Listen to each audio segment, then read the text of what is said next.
Good morning, everybody, and thank you for the enormous privilege of the opportunity to present to you today. What I want to speak to you today about is really simply what is on that slide there, which is how the Conservatives won the UK's first digital election. I was, as the introduction says, I was the digital director on the general election campaign, which just finished just over 2 weeks ago, where the Conservatives won a decisive majority. Now, almost everybody in the room will be looking at that slide saying, well, hang on a minute, the first digital election. Surely, with all the transformative changes that digital has made to all sorts of industries, not just politics, there has to have been a digital election in the UK before 2015. And you would naturally ask the question, was 2010 a digital election?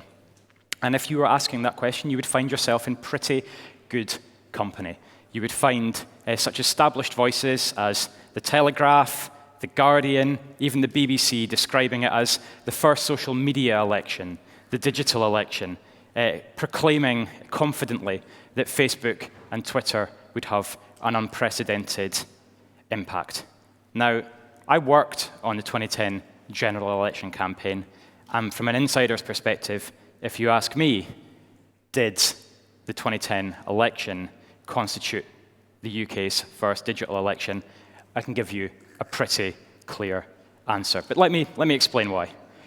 For me, for it to be a digital election, digital really has to have had a significant and really demonstrable effect on its outcome. And being totally frank, I just don't think it's possible to make that claim about the 2010 election. Sure, all the parties, the Conservatives, Labour, the Liberal Democrats, everyone involved in that election, we were all engaged in digital activity.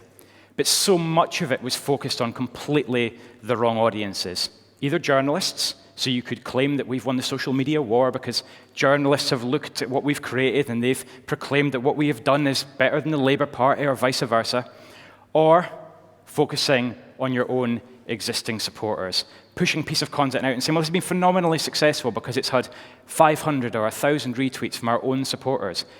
Everybody who's worked in politics, anybody who's worked on a campaign means that you're not going to win anything preaching to the converted. And I think, frankly, there was too much of that in 2010.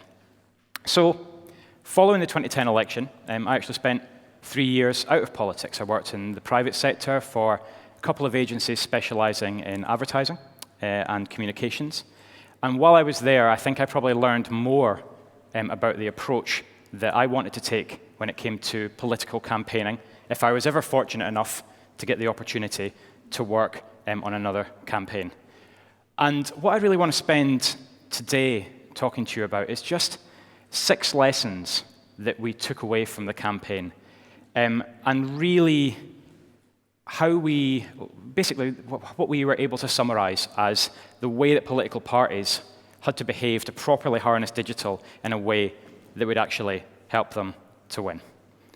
And the first thing I want to speak about is the fact that digital is obviously, and I've heard this said already this morning, it's a serious business and it needs to be treated as such. You have to be confident enough to put it right at the heart of your operation, to give it director-level status, so it's properly plugged into the core of what you're trying to achieve. If digital isn't represented at the top table, you're immediately going to be at a disadvantage. The second is that it needs to be resourced properly. And we've all seen digital teams that amount to little more than a couple of people who might run that organization's website or Twitter or Facebook account.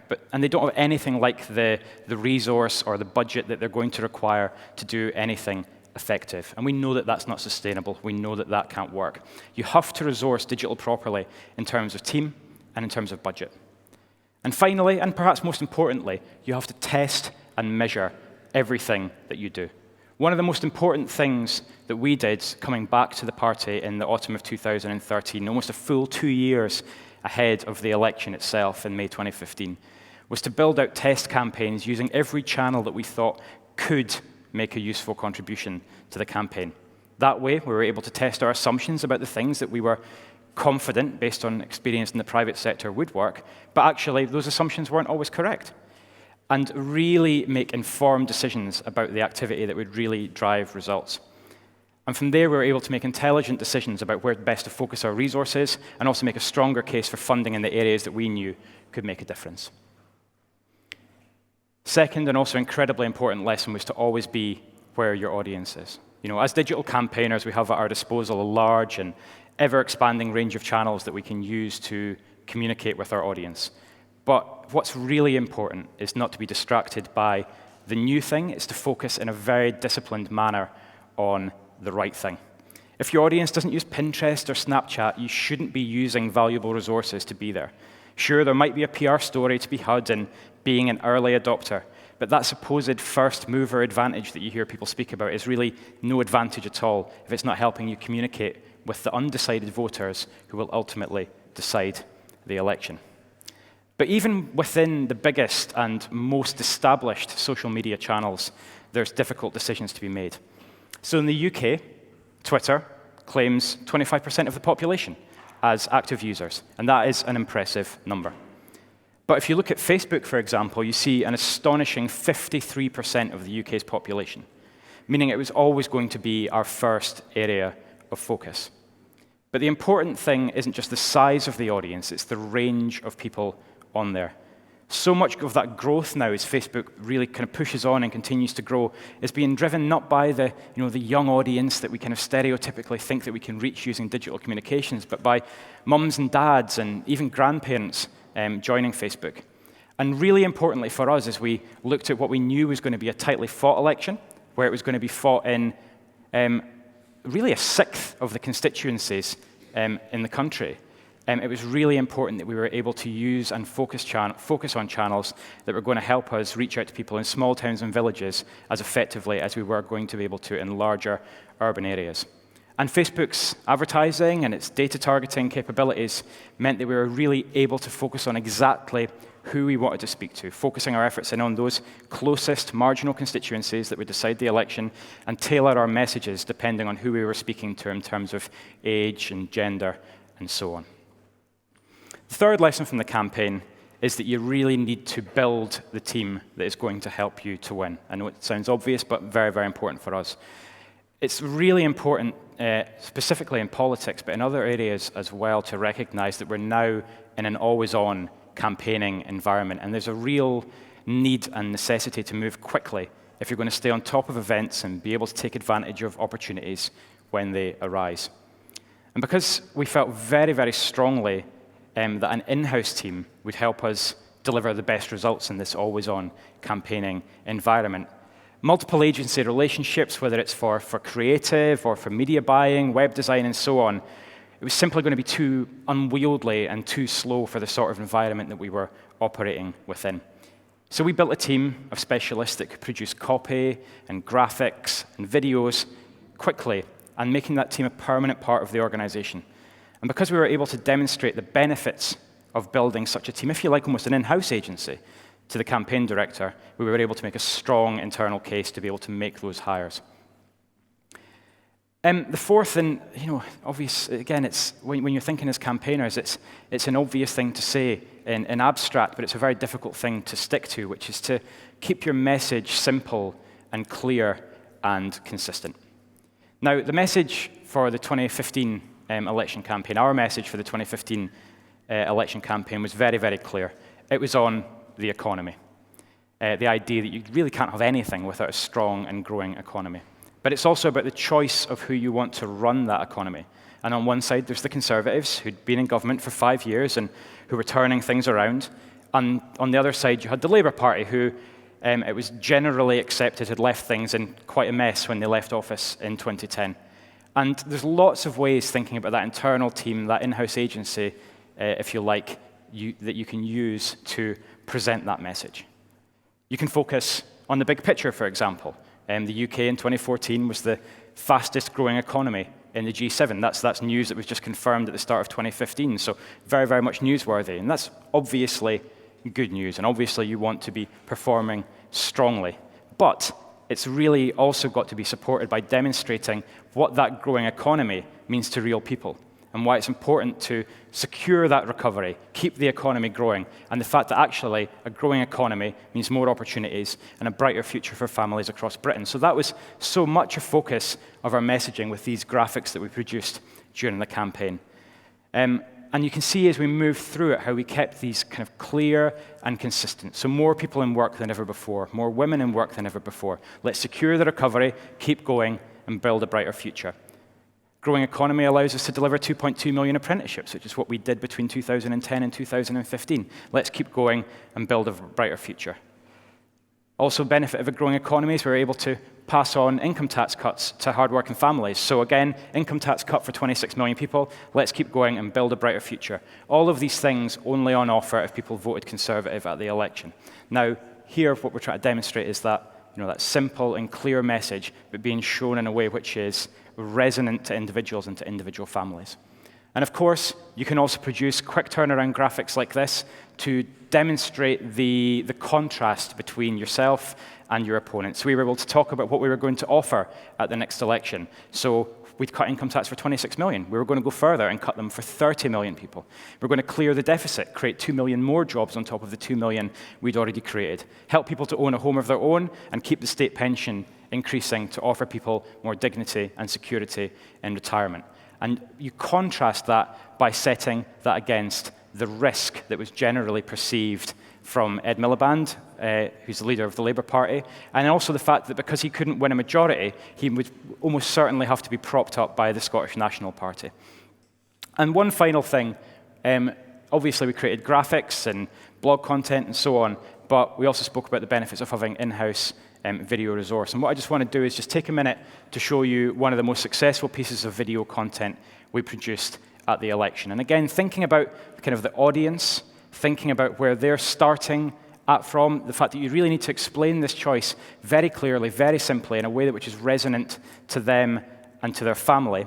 And then also, when we're looking about the channels that we used to be able to get the message out there, being able to run films like this, getting them directly out to swing voters in people's Facebook news feeds or through YouTube pre-roll was incredibly effective. And the film I'm going to show you just here was seen by almost 1 million people over the course of the election.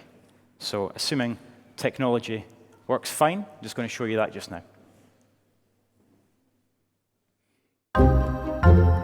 This is about your family's money, about whether you get to keep more of your money each month with the Conservatives or whether you pay higher taxes with Labour. Yes, I think people on middle incomes should contribute more through their taxes.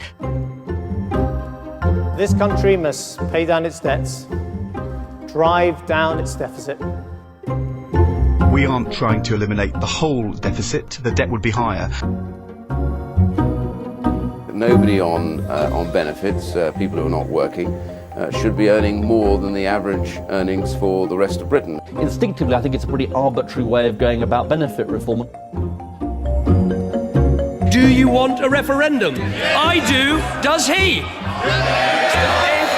My position is no, we don't want an in-out referendum. The choice at this election is really clear. It's between a strong, competent team that have a long-term economic plan which is working, or the chaos of giving up on the progress that we made and going backwards.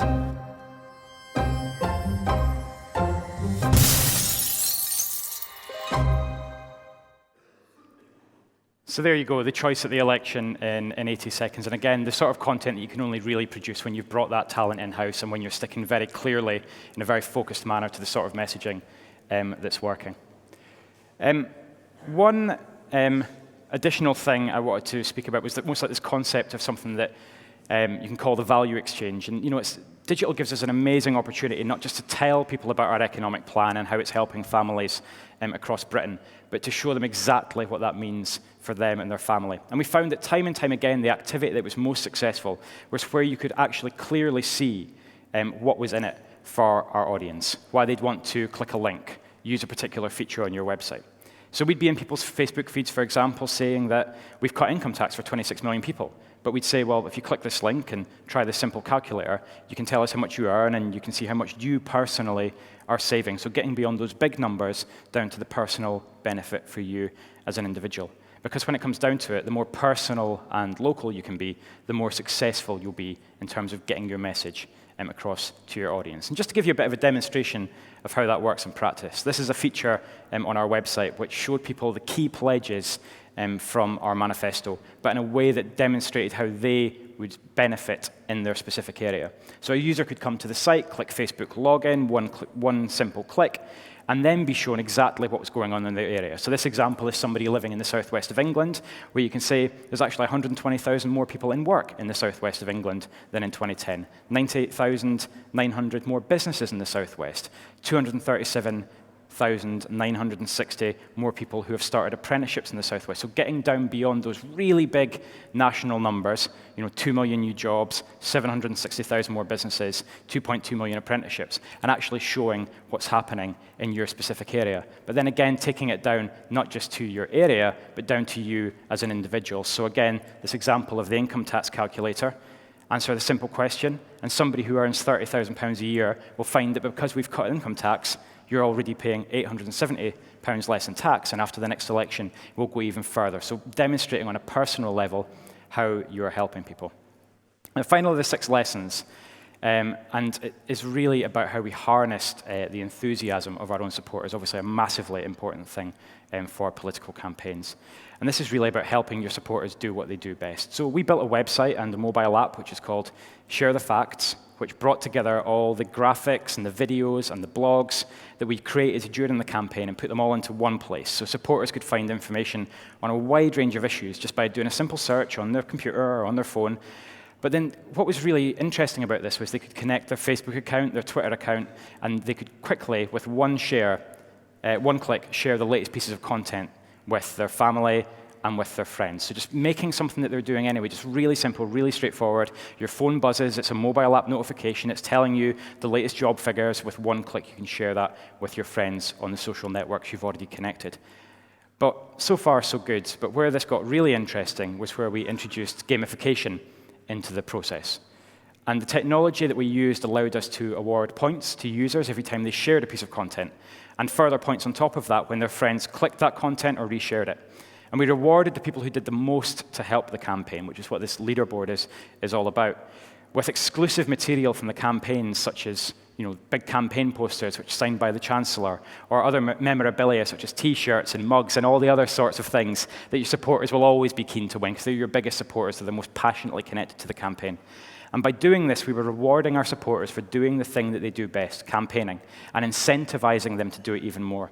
Now, tens of thousands of supporters signed up to share the facts, and their combined efforts helped us, on top of everything else we were already doing, reach an additional 3 million people, which was really, it was pretty incredible, and just an example of how you can really harness that passion, that enthusiasm of your supporters, and find a way to encourage them to do more, but then also reward them for doing more too. Now, at the start of this presentation, I said there were 6 lessons, but there is one more from our campaign, one final thing that I want to say about the 2015 campaign that I personally will take with me through the rest of my career, and I think in a lot of ways, it's a really vital lesson for all campaigners to take away. Now, I don't know how many of you followed the UK 2015 election closely, but if there's one thing, if you did, there's really one thing you couldn't miss, and that was the polls, the public polls. During the immediate run-up to the election, the 6 weeks before polling day on May the 7th, what we call the short campaign, the poll of polls, the average of all the public polling combined, became, as you can see on the right-hand side, completely tied. And if you watched any of the news channels in the UK at any time of day, you would see some poor unfortunate guy have to stand there and say, this is where the polls are, they're pretty much flat, and they're not moving. And so they became tight, and they stayed tight right up until polling day. Even more worryingly, within that poll of polls, some polls started to show Labour opening a lead. You can see the front page of The Guardian here. The day the polls turned, it started to become the conventional wisdom that Ed Miliband was on course to become Prime Minister. And because of what was happening in Scotland, he'd have to be propped up by the Scottish National Party, but he nonetheless was going to be Prime Minister. This was the conventional wisdom, according to the commentariat. And if that wasn't enough, suddenly the bookmakers, often more trusted than even the pollsters as barometers of likely political outcome, started to agree. So bookies now say Ed Miliband is more likely to be Prime Minister than David Cameron. But we on the campaign were confident that we had the right message on the choice on the economy, the right team, and a clear choice on leadership, so therefore the right approach. So we stuck with it. And here's what actually happened. Despite the predictions of pollsters, we won the election outright, winning the majority that the commentariat said was impossible. And when the post-match analysis was done, it was clear that the key factor for people was the choice on the economy and the people that they trusted to run it. In actual fact, we became the first party to increase vote share while in government in over a century. So it was clear that we'd identified the plan and the issue on which the election was going to be decided, and we'd called it right, and the pollsters had called it wrong. So for me, the final and most important lesson for all campaigners is when you know you're doing the right thing, when you know you've got the message, all the intelligence and the data is showing you that that's cutting through and people are agreeing with your side of the argument, you have to stick with the plan that's working. So on that note, finish the presentation. Obviously, I know we're going to do a Q&A, but if we don't get a chance to cover your question there or later on today, if you just want to get in touch, then please do use the details above. Thank you very much. Thank you so much, Greg. Thank you.